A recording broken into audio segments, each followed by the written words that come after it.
Muy bien, hermanos. Hemos visto el tema de la Trinidad de Dios en el Antiguo Testamento. Habíamos estado considerando algunas interpretaciones incorrectas. Algunos entendían que los plurales en el Antiguo Testamento indicaban que Dios estaba hablando entre las personas de la Trinidad, ¿no? El Padre, el Hijo y el Espíritu hablaban entre ellos cuando usaron los plurales en el Antiguo Testamento. Habíamos dicho que estos plurales son plurales que la Trinidad, el Dios Trino, hace o menciona a la corte celestial, ¿verdad? La corte celestial, que en el cielo son los ángeles que juntamente con Dios toman decisiones como lo muestra la Escritura. Habíamos visto todo esto, habíamos ya estudiado lo que era el consejo celestial, la corte celestial, los ángeles en el cielo, junto a Dios, ¿verdad? Hasta ahí habíamos visto, ¿no? Y habíamos considerado también que tanto la idea de el Espíritu Santo en el Antiguo Testamento, o llamado Espíritu de la Santidad, porque es distinto llamarle Espíritu Santo a llamarle Espíritu de la Santidad, ¿ok? No es lo mismo, ¿ok? Y habíamos analizado, habíamos visto también que en el Antiguo Testamento el Espíritu de la Santidad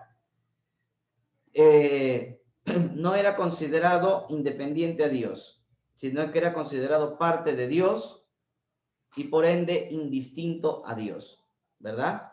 Y habíamos considerado también que la sabiduría de Proverbios 8, que algunos dicen que es una expresión de la existencia de Logos, de la existencia de Cristo en el Antiguo Testamento, también es problemática y confusa, porque el texto de Proverbios 8, en el versículo 22, dice que la sabiduría fue creada por Dios. Y como Cristo no fue creado por Dios, pues no encajaría en la descripción de la sabiduría. Ahora, esa descripción de la sabiduría, entonces, ¿cómo se tiene que tomar? Evidentemente no es una descripción literal. ¿Y por qué no es una descripción literal? Porque estamos en un libro sapiensal, en un libro poético, como es el libro de Proverbios, donde todas las narraciones son narraciones proverbiales, o perdón, son dichos proverbiales, ¿verdad? El texto es un dicho proverbial, no es literal, tiene una enseñanza, ¿ok? Entonces hay que tener mucho cuidado con querer interpretar literalmente lo que dice Proverbios 8 cuando olvidamos que hay una figura retórica. Ahí se está usando la personificación. La sabiduría, que de por sí es un atributo de Dios, pero es un atributo impersonal, recibe una personificación literaria con un fin pedagógico. Algo quiere enseñar personificando la sabiduría. Pero no significa que la sabiduría sea una persona. Sería absurdo pensar que la sabiduría es una persona. ¿Me dejo entender o no? Entonces, es imposible de que Cristo calce en las características específicas de Proverbios 8. ¿Ok? Muy bien, hasta ahí habíamos visto. Voy a pedir que por favor vayan prendiendo sus cámaras, porque siempre algunos, la gente de Rebelde, no prende su cámara. Prenda su cámara, que me gustaría verles, hermano. Muy bien. La próxima no te acepto, vas a ver. Muy bien, ahora en el Antiguo Testamento habíamos visto también que existe sí una evidente diferencia entre Dios y el Mesías, ¿no? El Mesías es un personaje distinto a Dios y eso se muestra en el Antiguo Testamento. Pero en ningún pasaje del Antiguo Testamento se dice que el Mesías sea divino. En ningún pasaje del Antiguo Testamento se dice que el Mesías sea uno con Dios. ¿Ok? Esos son conceptos que no aparecen en el Antiguo Testamento.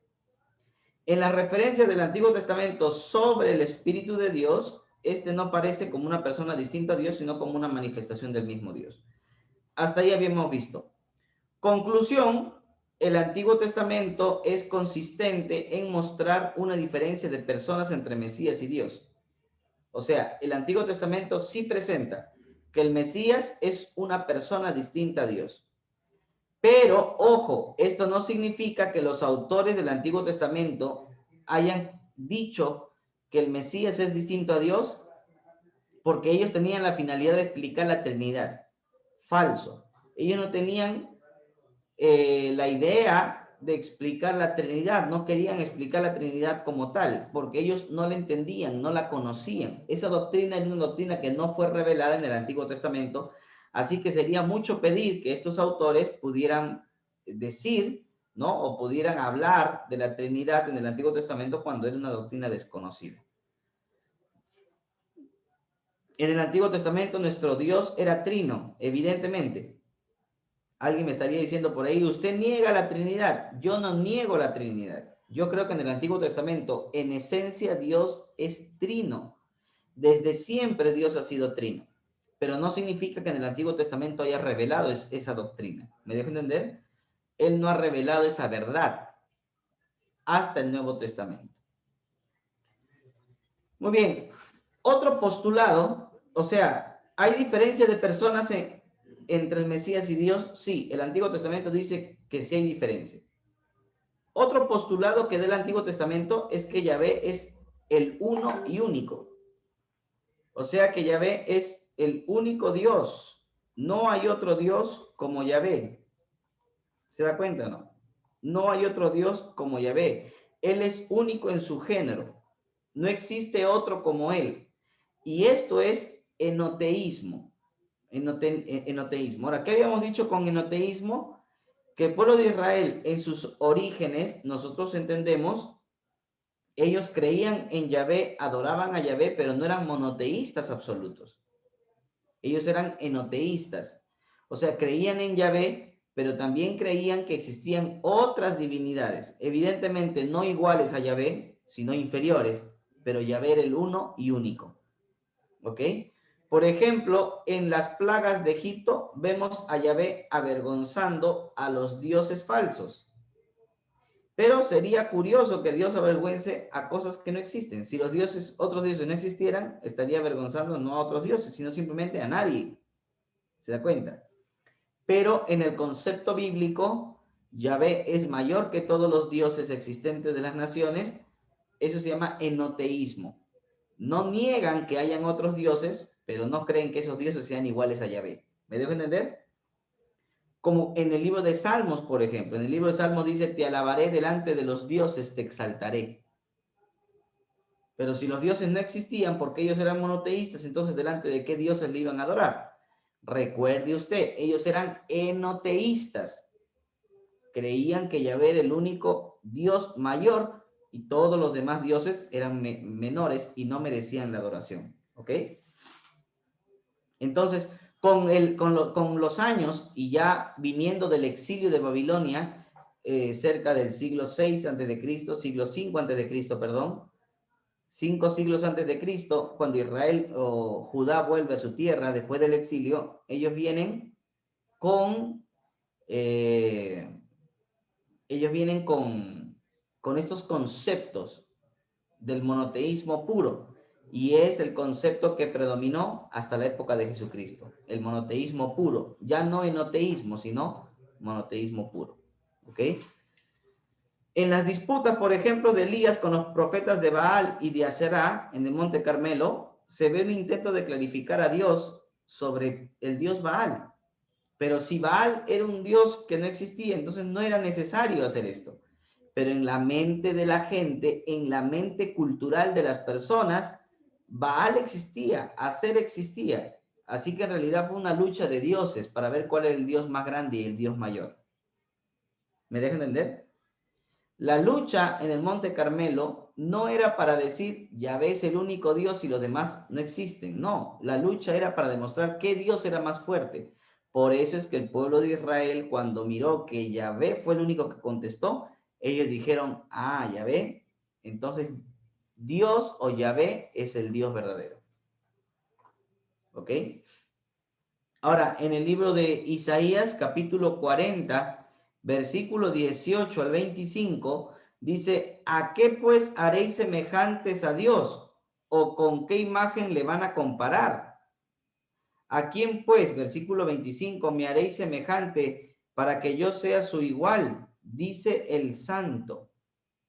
O sea, este pasaje, esta parte de la escritura del libro de Isaías, se escribe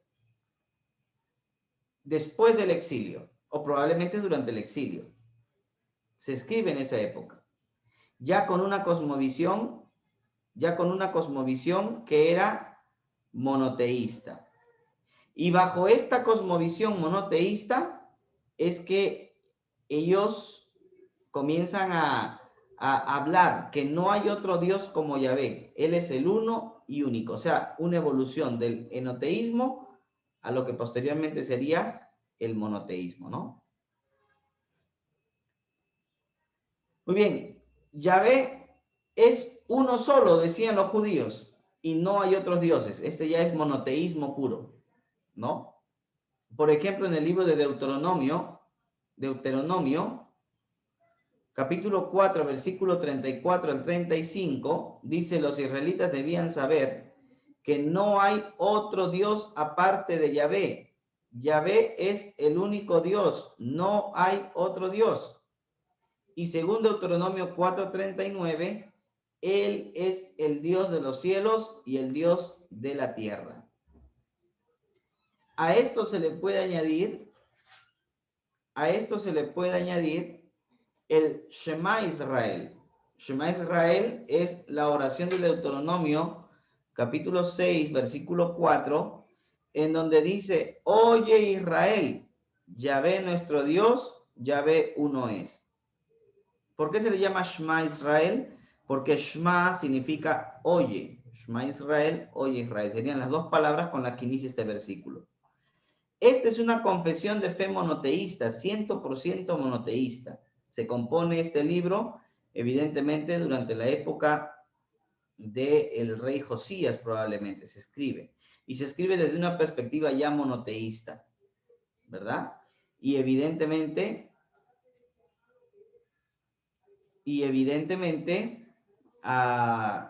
se está haciendo esto con la finalidad de que los judíos lo recitaran. Era un artículo de fe judía muy importante, que los judíos tenían que recitar 2 veces al día, tanto en la mañana y en la noche. Shema Israel, Adonai Eloheinu, Adonai Echad. Hoy Israel, el Señor nuestro Dios, el Señor uno es. Barú Marjutó. Bendito el nombre de su reino desde ahora y para siempre. O sea, este rezo se convierte en la fe judía en el rezo principal. Confesar que Dios es uno y único, no hay otro Dios. Por eso es que Isaías 43 ya se escribe bajo la perspectiva monoteísta. Y se escribe diciendo que no hay Dios fuera de Yahvé. No hay Dios que pueda salvar. No hay otro Dios como Yahvé. No hay otro Dios aparte de Yahvé. Y termina Isaías 45:21 diciendo: no hay Dios aparte de mí, Dios justo y salvador, no hay fuera de mí. En otras palabras, el Antiguo Testamento, número 1, es consistente en decir: el Mesías es distinto a Dios. Número 2, segunda proposición, segunda propuesta, segunda afirmación que hace el Antiguo Testamento es: Yahvé es un solo Dios, un único Dios. No hay otro Dios como Yahvé. Así que tenemos 2 proposiciones de la Trinidad, ¿verdad? Habíamos dicho que la Trinidad propone: las personas son distintas. Padre, Hijo y Espíritu no es una persona con 3 oficios. Son 3 personas distintas. Primera proposición. Y el Antiguo Testamento es consistente con esta proposición, ¿verdad? Segunda proposición: no hay más que un solo Dios. El Antiguo Testamento es consistente con esta proposición. ¿Hasta ahí estamos claros o no? ¿Ok? Hasta ahí creo que es claro. ¿Ya? Entonces, cuando hablamos de la Trinidad, más que una doctrina específica, tenemos que hablar de proposiciones bíblicas. Hay proposiciones bíblicas que son la base para lo que es la doctrina posteriormente. ¿Ok? Que evidentemente la doctrina posterior es una doctrina eclesiástica. Ahora, el Nuevo Testamento reafirma esta enseñanza. Jesús reitera el Shema, por ejemplo, en Marcos 12:32, cuando le preguntan a Jesús, le dice: ¿cuál es el más grande mandamiento? El Señor dice ¿qué lees en la ley? Oye Israel, el Señor nuestro Dios, el Señor uno es. O sea, el Señor Jesucristo está reafirmando el Shema bíblico, ¿verdad? Deuteronomio 6:4, la confesión de fe monoteísta de la religión judía, el Señor reafirma. Pablo en Gálatas 3:20, como en 1 de Timoteo 2:5, también hace una reafirmación de que solo hay un Dios. Por ejemplo, en Timoteo 2:5 dice que hay un solo Dios y un solo mediador entre Dios y los hombres. ¿Se da cuenta? Hay un solo Dios, no hay dos, ni tres, ni cuatro dioses. Tenga cuidado con el triteísmo. Muchos cristianos que dicen que son trinitarios, no son trinitarios, son triteístas, porque creen que hay tres dioses, y ese es un error grande. No hay tres dioses, hay un solo Dios. En esencia hay un solo Dios, pero un Dios en tres personas. Eso es lo que postula el cristianismo, ¿ok? Ahora, evidentemente el cristianismo había hecho una confesión de fe monoteísta. Vamos a 1 de Corintios, capítulo 8, versículo 4 al 6. 1 de Corintios, capítulo 8, versículo 4 al 6. ¿Quién lo puede leer, por favor? Amén. 4 al 6 dice lo siguiente. Acerca pues de las viandas que se sacrifican a los ídolos, sabemos que un ídolo nada es en el mundo, en que no hay más que un Dios. Pues aunque hay algunos que se llamen dioses, sea en el cielo o en la tierra, como hay muchos dioses y muchos señores, para nosotros, sin embargo, solo hay un Dios, el Padre, el cual procede en todas las cosas, y nosotros somos para Él, y un Señor Jesucristo, por medio del cual son todas las cosas, y nosotros por medio de Él. Muy bien. Miren, ¿a qué nos referimos con un monoteísmo cristológico? Se supone que los primeros cristianos eran judíos o no eran judíos. Se supone que eran judíos, ¿verdad? Pero dejaron de ser monoteístas o siguieron siendo monoteístas. Se supone que eran monoteístas. Pero en este monoteísmo tenían que insertar a otro personaje. ¿Me entienden o no? ¿Por qué? Porque este personaje llamado Jesucristo, el Mesías de Israel, este personaje demostró, reflejó atributos de divinidad. Y como solo hay un Dios y nadie se puede comparar a este Dios, había que colocar a Jesús dentro de la misma divinidad. ¿Me dejo entender o no? Por eso ahora, no se le consideró un Dios distinto, sino se le consideró dentro del mismo Dios. Por eso es que podemos hablar de un monoteísmo cristológico. Monoteísmo cristológico. Ahora, ¿cómo se llega a este monoteísmo cristológico? Mire, el monoteísmo judío dice, oye Israel, el Señor nuestro Dios, el Señor uno es. Mire, oye Israel, el Señor, Yahvé, nuestro Dios, el Señor uno es. Ahora, ¿qué decía Isaías 44:24? Yo Jehová, que todo lo hago, que extiende solo los cielos, que extiendo la tierra por mí mismo. El monoteísmo judío dice, hay un solo Dios, el Señor nuestro. Ahora, mire lo que dice el monoteísmo cristiano. Dice, para nosotros, sin embargo, hay un solo Dios, el Padre. ¿Y qué? ¿Qué hace? Mire el Shema. Mire Deuteronomio 6:4. Dios, el Señor, uno es. Hay un Dios, el Padre. ¿Dice lo mismo o no dice lo mismo? Sí, ¿verdad? Así que el monoteísmo cristiano copia el Shema, pero más que lo copia, lo modifica, porque considera que Dios, el Señor, uno es. Hay un Dios, el Padre.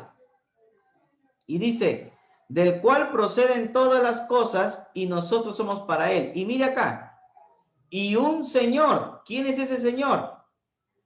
Jesucristo. ¿Y qué dice el Shema? Oye Israel, el Señor nuestro Dios. Y entonces, ¿qué hace? Le aplica el término Señor a Jesucristo. Mientras aplica el término Dios al Padre, le aplica el término Señor a Jesucristo. Y de esta manera, el monoteísmo cristiano lo que hace es ubicar a Cristo en la misma divinidad de Dios el Padre. ¿Hasta ahí me dejo entender o no me dejo entender? ¿Sí? ¿Hay preguntas o no? ¿No? Ok. Muy bien, con esto entonces estamos afirmando o reafirmando el hecho de que el monoteísmo cristiano es una variación del monoteísmo judío, ¿verdad? En donde el Señor, Dios uno es el mismo personaje, pero en el monoteísmo cristiano ya no puede haber uno, sino que hay dos, el Padre y el Señor Jesucristo, ¿no? Ahora, alguien diría, ¿y el Espíritu Santo no es considerado dentro, en esta epístola, en este pasaje de la escritura de 1 Corintios 8, no es considerado el Espíritu Santo, pero sí en otros pasajes? ¿Ok? Entonces, hay que entender que aún esta verdad estaba siendo revelada, esta verdad estaba siendo comprendida por los primeros cristianos y aún por los apóstoles, ¿verdad? Muy bien, entonces, la confesión cristiana del monoteísmo cristológico hizo de que Cristo fuera colocado en la mentalidad de los primeros cristianos dentro de la misma divinidad. Así que los primeros cristianos no fueron acusados de ser politeístas o idólatras por los judíos. Miren, a pesar de que los cristianos consideraban a Jesús dentro de la divinidad de Dios, como lo hemos comprobado, como lo hemos visto, a pesar de que los primeros cristianos consideraban a Jesús como Dios, ¿cuándo se le acusó a los cristianos de ser idólatras? Nunca. ¿Cuándo se le acusó a los cristianos de ser politeístas? Nunca. Porque evidentemente nosotros entendemos de que el trinitarismo, lo que nosotros creemos que es la Trinidad, es una doctrina que parte de los postulados monoteístas. Hay un solo Dios. Y eso es algo que nosotros no podemos cambiar de lo que dice la Escritura. ¿Ok? Muy bien. Así que el Antiguo Testamento acaba con esta afirmación. Dos afirmaciones importantes que hace el Antiguo Testamento. A ver. Vamos a poner acá. Antiguo Testamento. Antiguo Testamento. Dos afirmaciones importantes que hace. ¿Cuál es la primera afirmación? Primera afirmación que hace: el Mesías y Dios son personajes distintos. ¿Ok? Esta es la afirmación número 1. Afirmación número 2, hay un solo Dios. ¿Ok? Estas son las dos afirmaciones que hace el Antiguo Testamento. Pero ojo, ¿incluye en esta diferenciación de personas al Espíritu Santo? No, no incluye. Número 2, ¿indica que las dos personas, el Mesías y Dios, sean el mismo Dios? Tampoco, tampoco lo está haciendo. ¿Ok? Evidentemente, el Antiguo Testamento tiene una revelación muy parcial, muy pobre de esta doctrina tan rica que es la doctrina de la Trinidad de Dios. Pero el Antiguo Testamento, entendido en su propio contexto histórico-cultural, entendemos que no tiene esta revelación mayor o revelación más completa. ¿Ok? Muy bien. Hasta ahí todo claro, creo, ¿no? Ahora vamos a continuar Vamos a continuar con el Nuevo Testamento. El Nuevo Testamento. El origen de esta verdad teológica. R. S. Franks, director emérito del Western College en Bristol, dice: la doctrina de la Trinidad surge sobre la base del monoteísmo judío, cuando la Iglesia se pregunta acerca de la misión divina de Jesús y de la experiencia del poder del Espíritu Santo en la Iglesia. ¿Cuándo surge la doctrina de la Trinidad? Cuando la Iglesia comienza a reflexionar y se pregunta, oye, ¿Jesús vino del cielo y era Dios o no era Dios? ¿El Espíritu Santo que actúa ahora por medio de la Iglesia también es Dios o no es Dios? Sobre esas preguntas, que son válidas o no son válidas. Son válidas, porque tanto el Hijo como el Espíritu Santo proceden de Dios. La pregunta es, ¿son igual a Dios, diferentes a Dios, menores que Dios? ¿Qué son? El Hijo y el Espíritu Santo. Sobre esas preguntas, entonces, la Iglesia comienza a formular la doctrina de la Trinidad. Primera proposición que hace el Nuevo Testamento. Sobre Jesús, por ejemplo. Se dice que Jesús es distinto del Padre. ¿Verdad? Se dice que Jesús es distinto del Padre. En Mateo 11:27, vamos a tocar solamente un versículo, ¿ya? Mateo 11:27, quien lo tiene lo lee. Amén. Amén, pastor. Amén.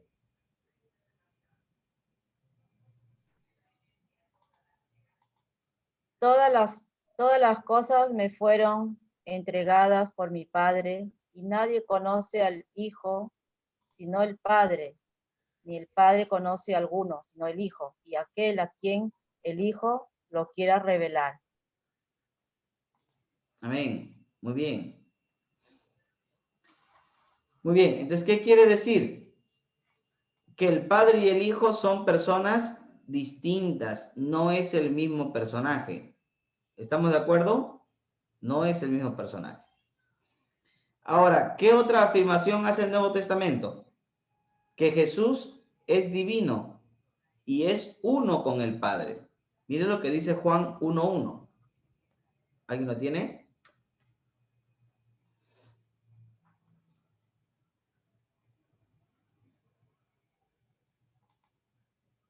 Amén. Dice, en el principio era el verbo y el verbo era con Dios y el verbo era Dios. Ajá, y el verbo era Dios. ¿Se da cuenta? Ahora, esto quiere decir entonces, amados hermanos, que al verbo, o sea, a Cristo se le considera también Dios, ¿verdad? Esta es una proposición, estas son proposiciones que encontramos en el Nuevo Testamento, afirmaciones que encontramos en el Nuevo Testamento sobre Jesús. Ahora, ¿qué encontramos sobre el Espíritu Santo en el Nuevo Testamento? Se dice que el Espíritu Santo es distinto al Padre y es distinto al Hijo. O sea, el Hijo no es el Espíritu Santo y el Padre no es el Espíritu Santo, sino que son tres personajes distintos. ¿Me dejo entender?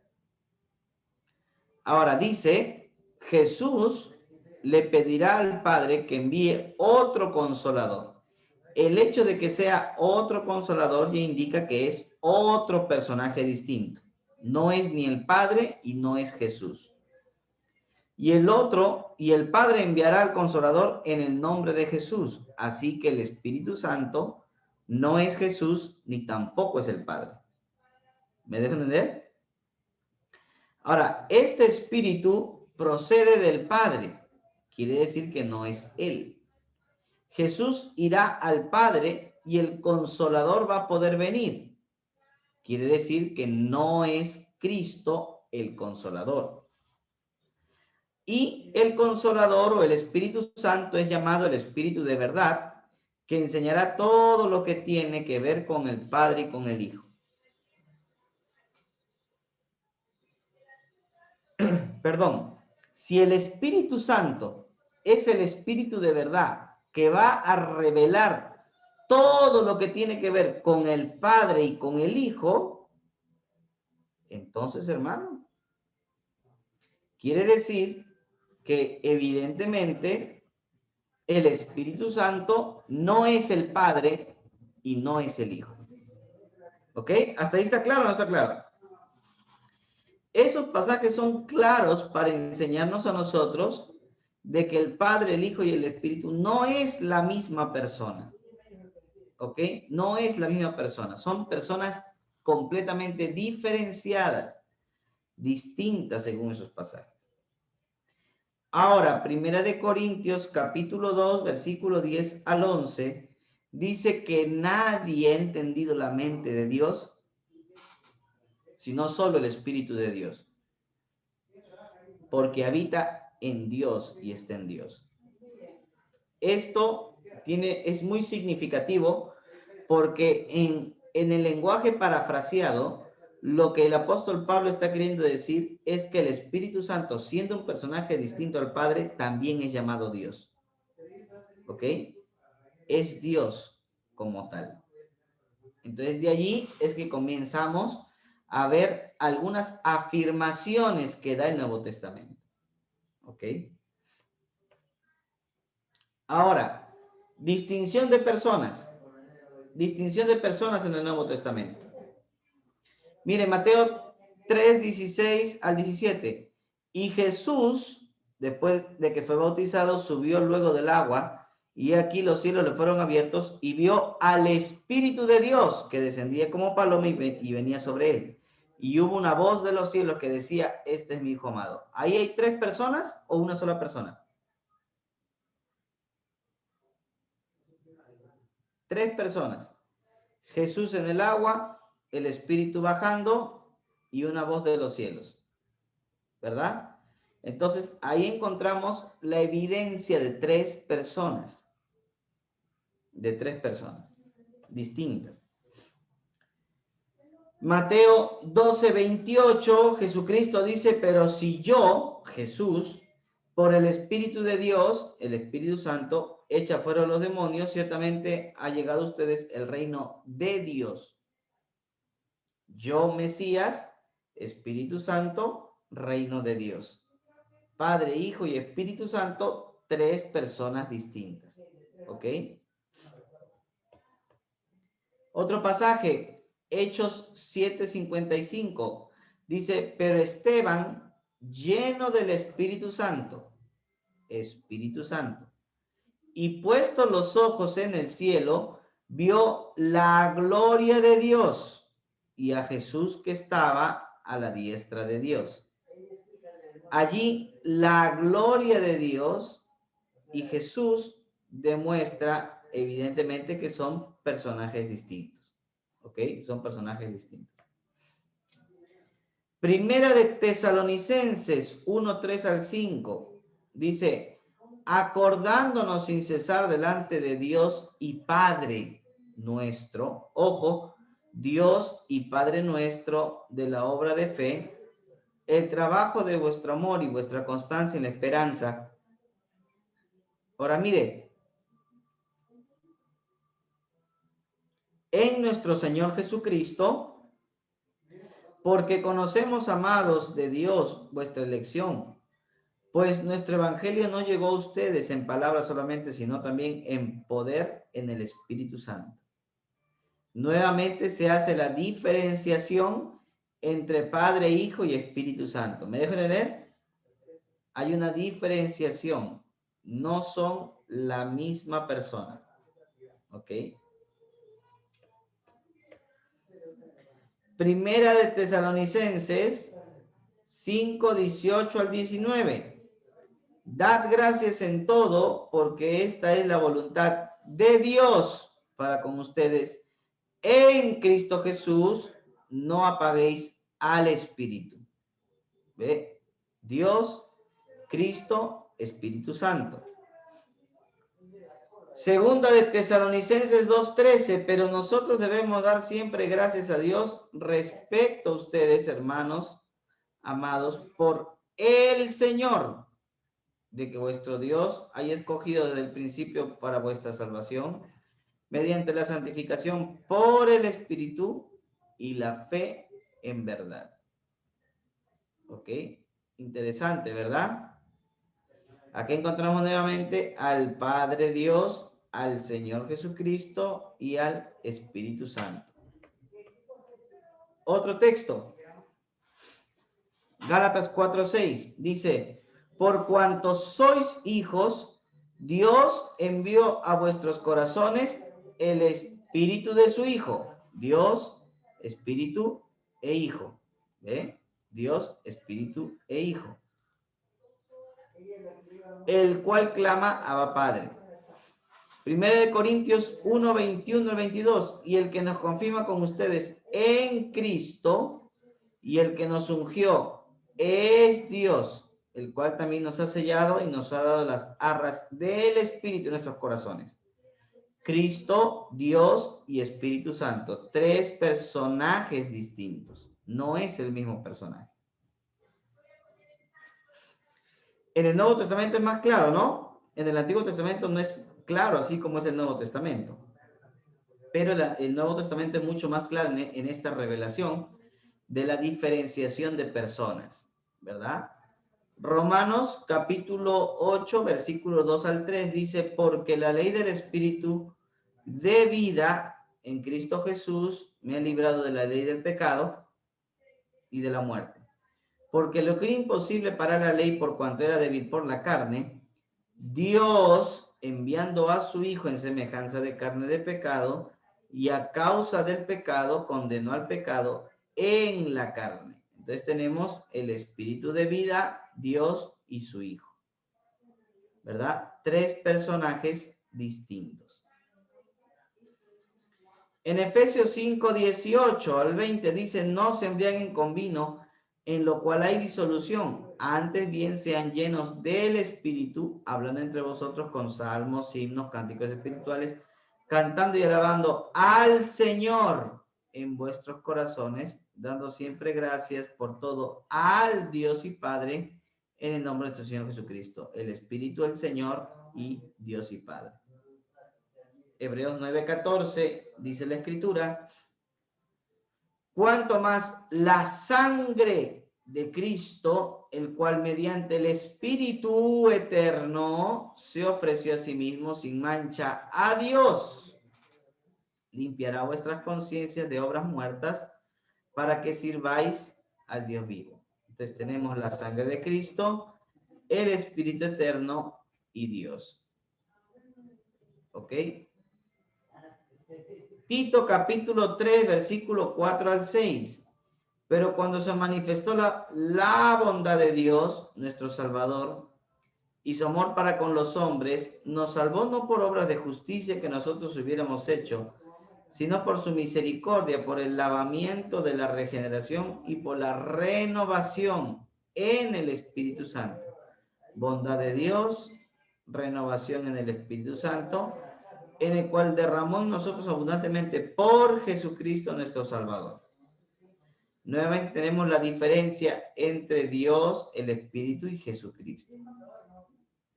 Luego tenemos el texto de 1 de Pedro 1:2, elegido según la presencia de Dios Padre, elegido según la presciencia de Dios Padre, es santificación del Espíritu para obedecer y ser rociados en la sangre de Jesucristo. Gracia y paz sean multiplicadas. Este saludo también es un saludo de diferenciación de personas, ¿verdad? Se diferencia el Padre, al Hijo y al Espíritu Santo. Juan capítulo 3, versículo 34, porque el que Dios envió, se supone que es Cristo. Las palabras de Dios habla, se supone que es el Padre. Pues Dios no da el Espíritu, se supone que es el Espíritu Santo, por medida. El que Dios envió, el Mesías, Dios, el Padre y el Espíritu. Juan 16, 7 al 11. Pero yo os digo la verdad, os conviene que yo me vaya, porque si no me fuera, el Consolador no vendría a ustedes, mas si me fuere, os lo enviaré. Cuando Él venga, convencerá al mundo de pecado, de justicia y de juicio. De pecado por cuanto creen en mí, de justicia por cuanto voy al Padre, habla Cristo, y no me veréis más. Entonces tenemos a Cristo hablando del Consolador y su regreso al Padre. Esto evidentemente nos muestra el texto que el Padre, el Hijo y el Espíritu son personajes distintos. ¿Verdad? Muy bien. Hay otros textos más. Bueno, en realidad hay muchos más textos, hermanos. Yo quería acabar con este. Este texto es interesante. Miren, Apocalipsis 1:4 dice, Juan a las 7 iglesias que están en Asia, gracia y paz a vosotros, del que es, que era y que ha de venir. ¿Quién es el que es, que era y que ha de venir? ¿Quién es?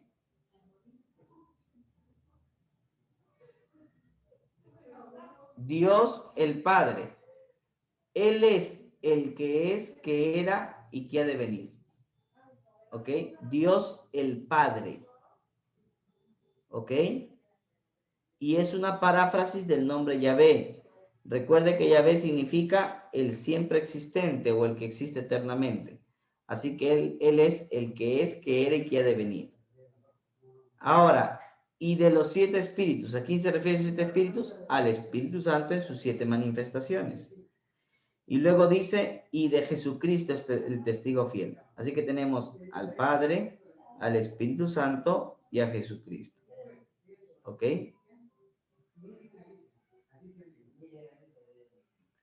Muy bien.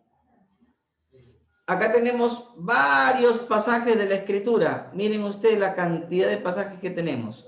Mateo 28:19, 1 Corintios 12:4-6, 1 Corintios 13:14, Efesios 1:5-13, 2:18, 4:4, etc. Pero en distinto orden, ¿no? Padre, Hijo, Espíritu, Espíritu, Hijo, Padre, pero aquel Hijo es llamado Señor y aquel Padre es llamado Dios. Hijo cuando habla de gracia, Padre cuando habla de amor, la gracia del Señor Jesucristo, el amor de Dios y la comunión del Espíritu Santo. Padre, Hijo y Espíritu Santo. Luego, acá en este pasaje se habla del Padre, del Hijo y del Espíritu Santo y el Hijo llamado el amado. Luego en Efesios 2:18 se habla de Cristo, el Hijo, el Espíritu y el Padre. O sea, el orden de mención es un orden variado, ¿sí o no? Es un orden variado. No siempre se menciona al Padre, el Hijo y el Espíritu en este orden, sino que en las distintas cartas que encontramos en el Nuevo Testamento tenemos distinto orden de cómo se menciona a las 3 personas de la Trinidad de Dios. ¿Ok? Muy bien. Ahora, miren acá. Entonces, para concluir, vamos a ver ahora el Nuevo Testamento. ¿Ok? Nuevo Testamento. El Nuevo Testamento, ¿qué nos enseña? ¿Cuáles son los postulados del Nuevo Testamento? Postulado número 1. Hay 3 personas distintas. ¿Sí o no? Padre, Hijo y Espíritu. ¿Esto es verdad o no es verdad? Esto es lo que postula el Nuevo Testamento. ¿Qué más postula el Nuevo Testamento? Cada persona es llamada ¿qué? Dios. ¿Qué más postula el Nuevo Testamento? Hay un solo Dios. ¿Ok? Estas son las 3 afirmaciones que hemos encontrado en el Nuevo Testamento. La pregunta es, ¿se dice en alguna parte del Nuevo Testamento la palabra Trinidad? No. ¿Se dice en alguna parte del Nuevo Testamento que el Padre, el Hijo y el Espíritu sean un solo Dios? Tampoco se dice. ¿Se dice en alguna parte del Nuevo Testamento que el Padre, Hijo y el Espíritu sean coiguales, coeternos? Tampoco. Todas estas afirmaciones que yo hago como Trinidad, un solo Dios manifestado en 3 personas, estas afirmaciones son afirmaciones eclesiásticas de la Iglesia.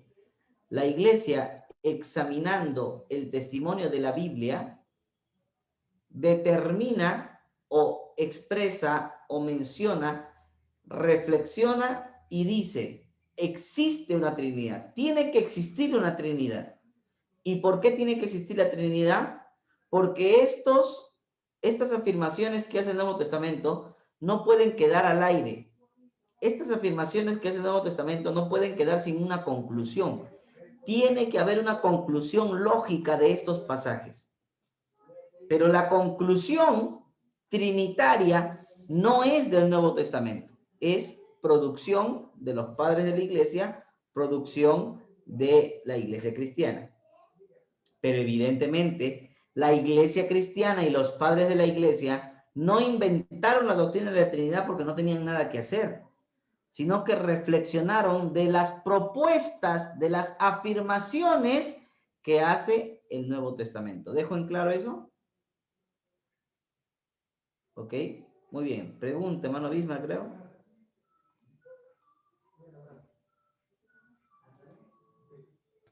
Sí, pastor. Respecto al texto de Apocalipsis 1:4, donde dice el que era, el que es y el que ha de venir, no logro captar ha de venir mencionando a Dios Padre. Si Él no va a venir, el que va a venir es Cristo.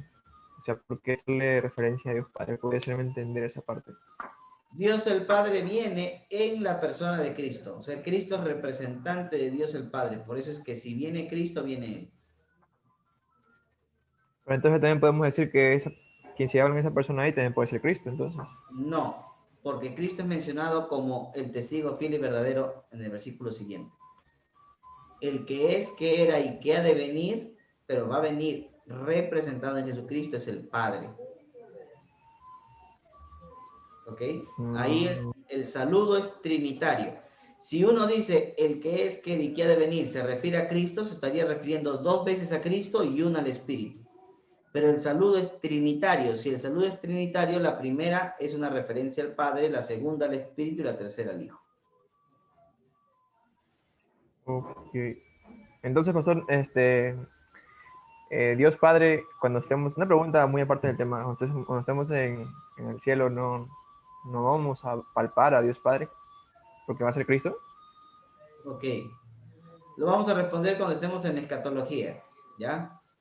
Yeah. Muy bien. Conclusión.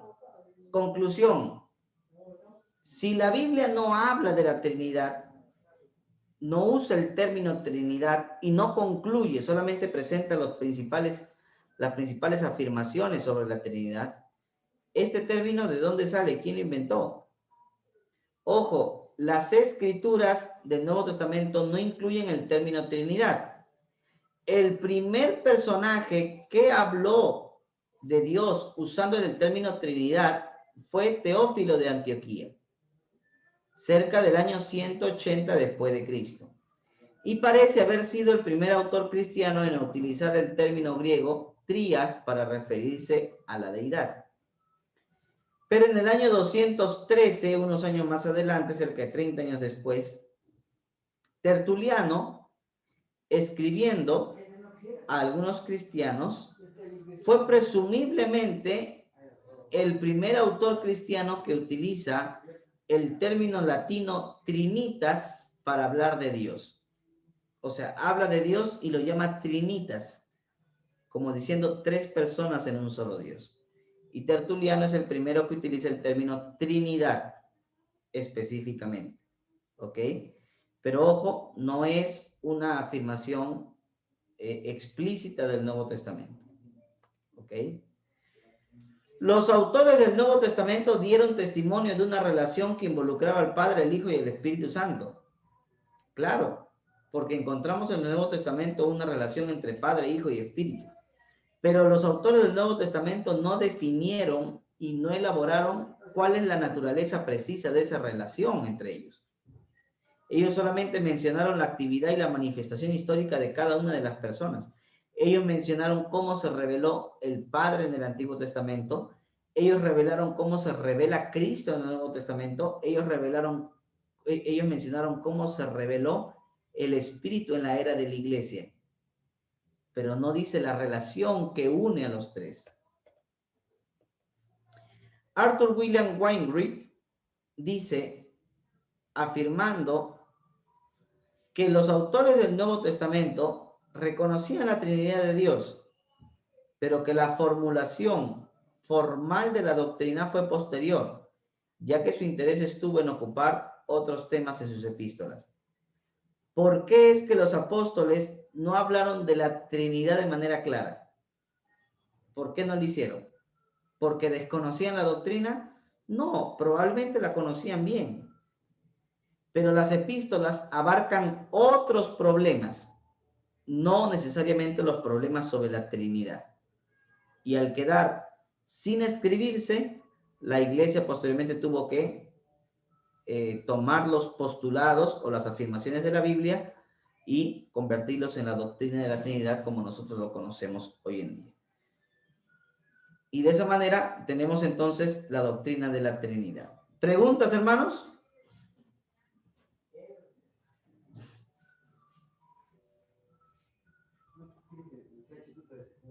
¿Nadie? Muy bien. La próxima semana